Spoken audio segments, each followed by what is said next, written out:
Welcome to U-Wrench. Today working on the Grand Caravan. This is the Mark V, also applies to the Chrysler Town & Country. And for this video we're going to be taking a look on how to replace your power steering pressure hose. So we'll be going from this to this. So let's take a look at what's involved. So if you've noticed that your power steering fluid reservoir keeps running low and you've had a look under the hood and you've shone around with your flashlight and you can't see any obvious leaks from the top, then when it comes to the underside, this is the first place you should be checking. This is a power steering pressure hose, and this is one of the most likely places for your system to fail. Now in our particular instance, you can see that we are very sweaty on this side. We've got a lot of moisture and damp, and we have identified that we definitely have a leak right here. And if you want to confirm where the leak is in your system, you probably won't see this leaking unless the power steering pump is actually running. So a good idea, if you've managed to identify a spot that you think is your most likely culprit, would be to set a mirror up under the car where you can look into the mirror safely, and then get a second person in the car, start the car, and just turn the steering from lock to lock, from side to side. That will engage your power steering pump. And that's precisely what we did to identify our leak here. When we engaged the power steering pump by turning the wheels from side to side, we got a very distinct leak coming from this area right here next to this bracket. So that's an easy way to identify the leak. And like I said, when it comes to leaks, this particular line here is definitely one of the worst culprits. This should definitely be your starting point.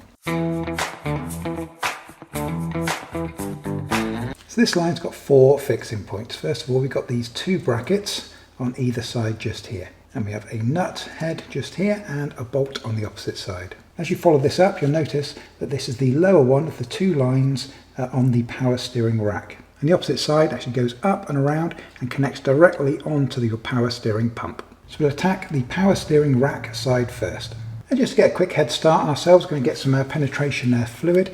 I'm using a liquid wrench, but there are dozens of different brands. We'll add some Amazon links for this, just in case you don't have some already. What this does, this goes onto these connections and actually soaks in. You want to leave this for about 10 or 15 minutes, which is why we're doing it right at the start of the process. And penetration fluid does exactly what the name suggests. It penetrates inside the joints. And very often it can be the difference between spending half an hour trying to get something off and it coming off first time. Because we have this little thread here, I'm going to grab myself my wire brush.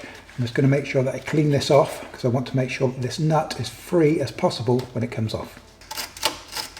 Now for the penetration fluid, also on this bolt here. And also we have this metal bracket on the top. If you feel, there's 2 bolt heads, one on this side, one on the other side. Just going to put a little bit of this on there as well. So be warned that when we disconnect this line up here, we are going to lose our power steering fluid. So if you do have fluid in the reservoir, that's going to be lost. So you want to make sure that you've got a drip tray underneath the car ready to catch that. So our fixing there, that's a size 18. And as you can see, access is very limited. It is quite tight.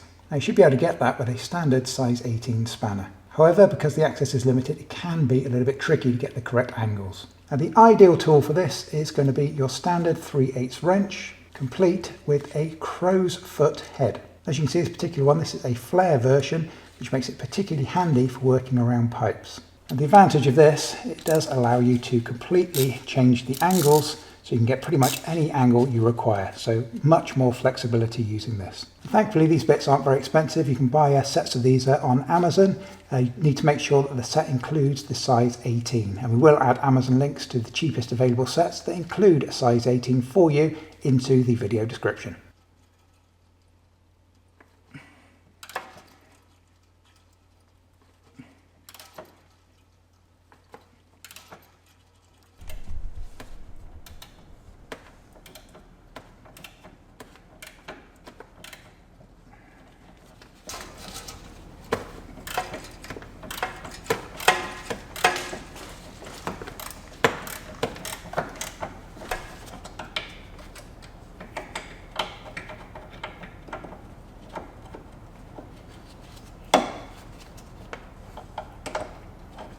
Now as you can see, ours has actually snapped off, the pipe has sheared off. Not all that surprised, to be honest, just because of the state of corrosion that was in there, but obviously it's not a problem because we're going to be completely replacing the line. So next you notice there's this little plastic bracket just in the middle connecting these 2 pipes together. I'm just going to unclip our lower pipe. So next up we need to remove this nut. Now the stud that goes through here on the reverse of this bracket is a size 13 head, so you can counter hold underneath. However, getting the angle can be a little bit tricky with this access. So to start off with, try removing this and see if it starts to spin underneath. Sometimes it does, sometimes it doesn't.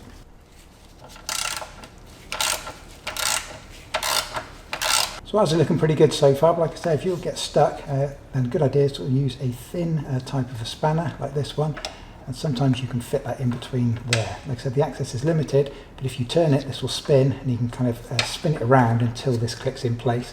That will allow you to counter hold, get a bit more leverage on the nut if it's required. So next we need to remove the two bolts that are holding this bracket in place. We have one here and one directly on the opposite side. These are size 16, you can do them with a standard wrench. However, if you've got an air gun, now's a good time to crack it out. What we've got here is we've got a universal joint and a size 16 bit.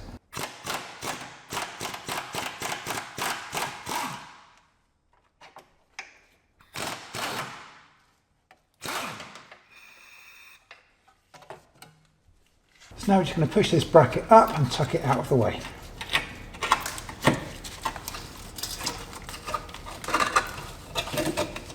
This is our size 13 nut right here. This is the one that I mentioned that you can counter hold if the first nut was sticking. So now we need to remove this one.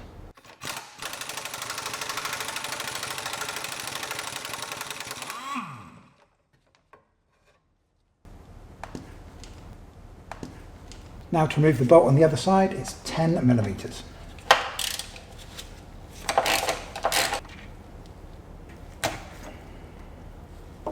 Now we can tilt this pipe down just to drain off some of this excess fluid. As you follow this pipe up, you'll see it curves over at the top, and just there is where it comes back down into our power steering pump just here. So this is the connection right here that we need to attack. As you can see, the access up there is very, very tight, so we'll try and film this as best as we can for you. And there's a metal shield just here. It's a good idea if you just flex that forward a little bit just for the moment, just to give you a little bit more space. So because we've got some corrosion here on ours, we're really struggling to get this removed. So what I'm going to do is I'm actually going to cut the hose above it to enable me to put a socket over the top of it to aid with the removal.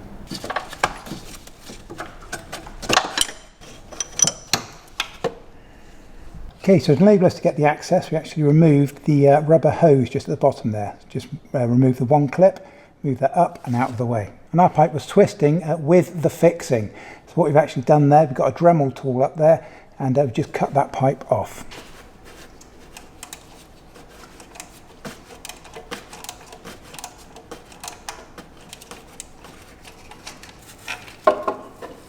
So just a couple of quick tips for you, just in case you get stuck. Now, because we have some corrosion on these pipes, where that pipe comes over and comes back down onto the top of the power steering pump, that fitting is meant to be able to spin around the pipe.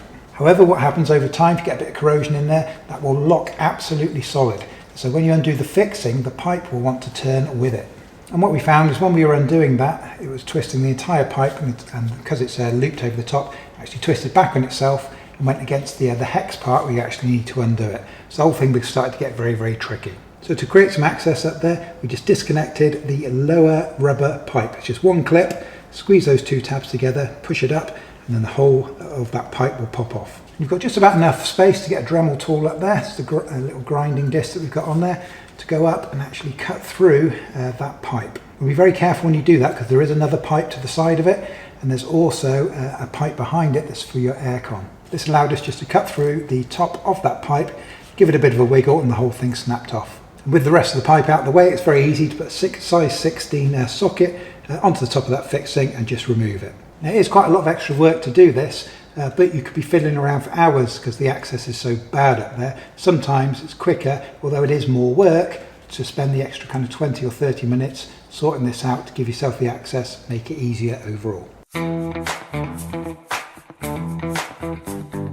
So here is our brand new replacement line. Now thankfully you can pick these up really cheap. We bought this on Amazon for just $24, including free shipping. And we'll add Amazon links for this line, so if this video has been helpful for you, can you please help us in return? If you want to buy one of these, please be sure to click on our Amazon links. So next we need to prepare our brand new pipe. Now if we compare our new pipe to our old pipe, you can see of course we have these two brackets. So we need to get these removed from the old one and fit them over onto our new one. So what we have here is we have this little bracket that kind of forms around the pipe that you see in a minute. In the middle there we've got a rubber grommet, and in the centre of the rubber grommet we've actually got this metal bushing. And the metal bushing is there to stop the grommet being crushed when you tighten everything up. And with our brand new pipe, now we've actually got brand new bushings as well as a pair of O-rings. So first of all, we need to remove the bushing from the centre. Then because we've got those brand new bushings, we don't need to reuse these, but we do need to get them out.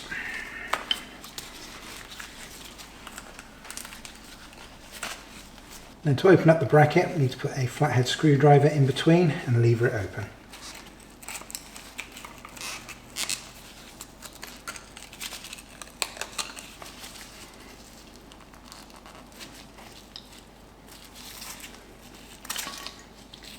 And our little rubber grommet, it's got a split in it. Open that up, push that off as well. You can just give these a bit of a clean up with a wire brush. Yours have got a bit of corrosion on, like ours have here. If you really want to clean them up, just grab yourself some brake cleaner.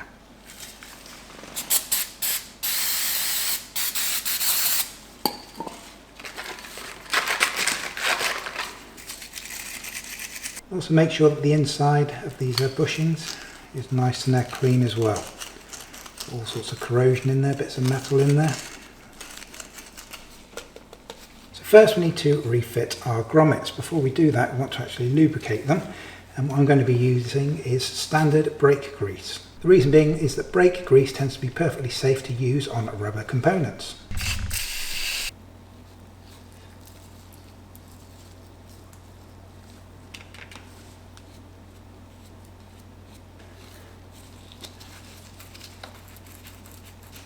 And again, a bit more of this, lubricate it on the outside as well. The orientation on our little brackets here, we need to remember that this little section here, which has the slight bend in it, that kind of points downwards towards the floor. Obviously these pipes run upwards, so we need the fixings for these brackets to be at the top.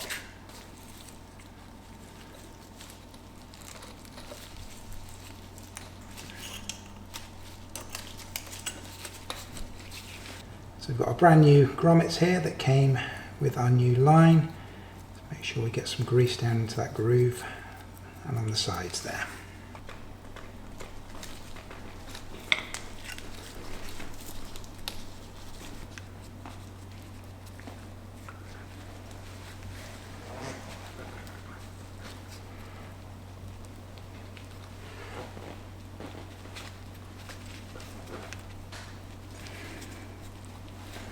And for the heat shield, when you've got it in the right place, that's a good idea to stop it being able to slide around. Just to grab some needle nose pliers, just give it a bit of a small pinch at the end. Just like that, that will help lock it in place. So next take a look at the ends of your old line. Obviously we cut both of ours off in the end. Just double check that the O-rings have come out with them. So you've got both of the O-rings in place on these. And if you've got the O-rings missing on yours, take a look inside the hole. They should be in there somewhere, so hopefully you can fish those out, get those out of the way before we move on. So here's our two new O-rings. These came supplied with our brand new line. Now before we fit these, and as per the Dodge workshop manual, always a good idea, we don't want these going on dry, we actually want to lubricate them. So this is ATF+4, this is what's used as the power steering fluid in the Grand Caravan. So it's the identical fluid that is used in the transmission. So just take a very, very small amount of that fluid in the cap and make sure that these are properly lubricated. And then once they're lubricated, just gently slide them over the end. The end actually flares outwards, which helps hold that O-ring in place. Let's grab a bit more of the fluid, just wipe that over. Obviously I'm going to go ahead and do exactly the same thing for the other end. It's also a good idea to take a small amount of copper anti-seize and place this underneath our fitting here.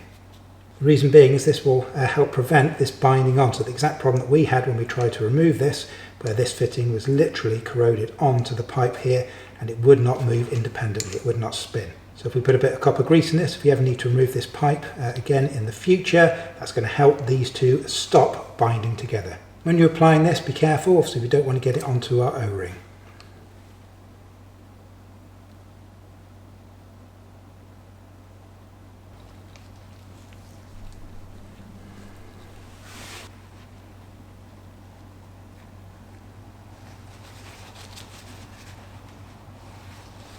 And then exactly the same on the other end as well. Now, the reason that we have these shields on there, this is to protect the rubber components from heat from the engine.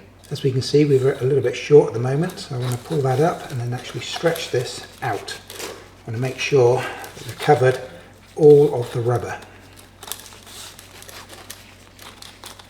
And again, to stop this sliding up and down, we can just pinch the ends in with some flathead pliers.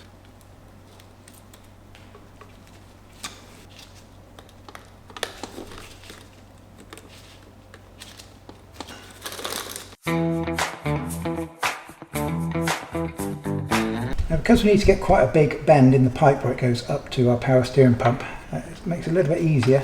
We just put this one in here temporarily, just to hold that in place. And then what that will allow us to do, it would allow us to put the bend that we need on this pipe and ensure this is kind of in the right place. It will kind of almost naturally feed it to where it wants to be. Now feed your pipe up carefully.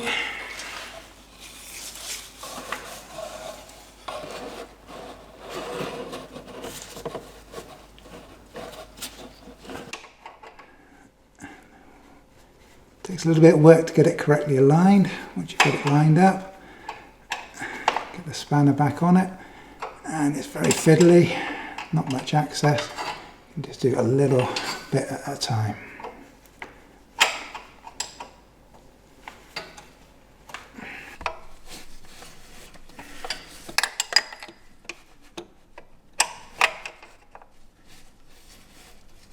It's just snugging up now. You don't want to over tighten it. I've actually got that little rubber O-ring on the bottom of it. You don't want to split that or crush it, so you want to snug it up, but don't over tighten it ridiculously tight.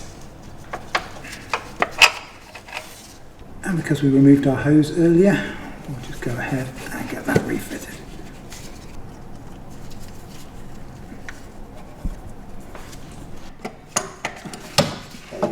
Next, connect the other end. I've just put the centre into the hole and then screw in the fixing. So as before, the space is very awkward. It's one of those things you kind of, if you're using a normal spanner, you kind of get a quarter of a turn, flip the spanner over, a little bit more. Very awkward, it takes a little bit of time. Again, I'm just tightening up now. Don't over tighten it. Remember, it's just that O-ring in there, and we don't want to crush that. So snug it up. Not ridiculously tight. Then we've got this little plastic clip up here. Try and snap it back into that. So now it's time to refit these and get them snugged back up. So let's get this stuff back in and snugged up. And then the same on this one, get this one properly snugged up as well. Factory spec on these is only 8 Newton meters, which is hardly anything. So literally just snug them up. Now we need to drop this bracket back down.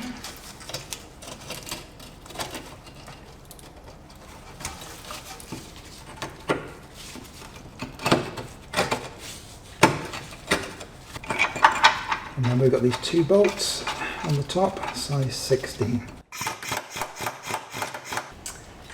And then just refit our nut back onto the front. As a reminder, it's a size 10, and just to snug it up, don't over tighten it.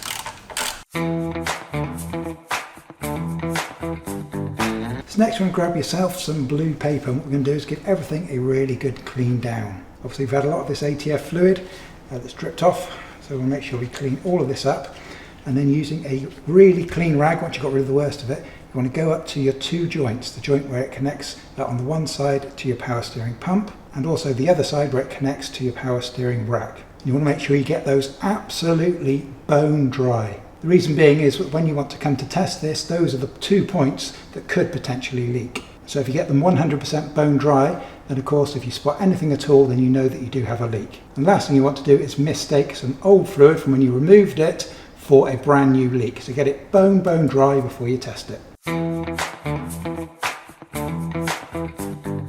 So next, I'm going to go ahead and refill the power steering fluid reservoir. I'm going to go ahead and fill this up to the maximum line. However, do remember we will have some air in the system. So once you've finished your testing, you should come back and check this level, because chances are it will drop.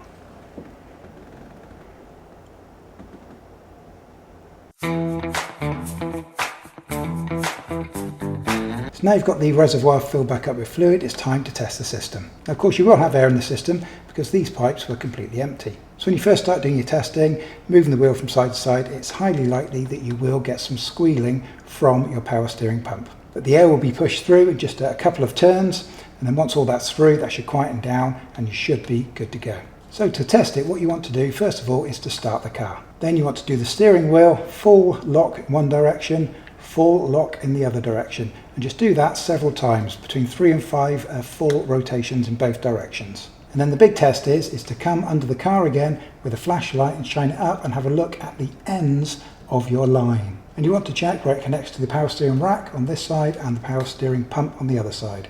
You just want to check those connections just to make sure that you don't have any drips. And assuming that you're bone dry on both ends, there's nowhere in this pipe that should be able to leak because it's sealed, so you should be job done. So thank you for watching, it's very much appreciated. And please remember, we will be adding those Amazon links for the very best deals available for the tools and parts shown in this video. So if this video has been helpful for you, please be sure to help us out in return. Please be sure to click on those Amazon links. So thank you once again for watching. Before you leave us, you take 1 second out of your busy schedule. At the very least, please be sure to hit that like button for us. It really helps us out. And whilst you're there, why not hit the subscribe button? We've got hundreds more videos on these cars just waiting for you to take a look at. So thanks again. We'll see you on the next video.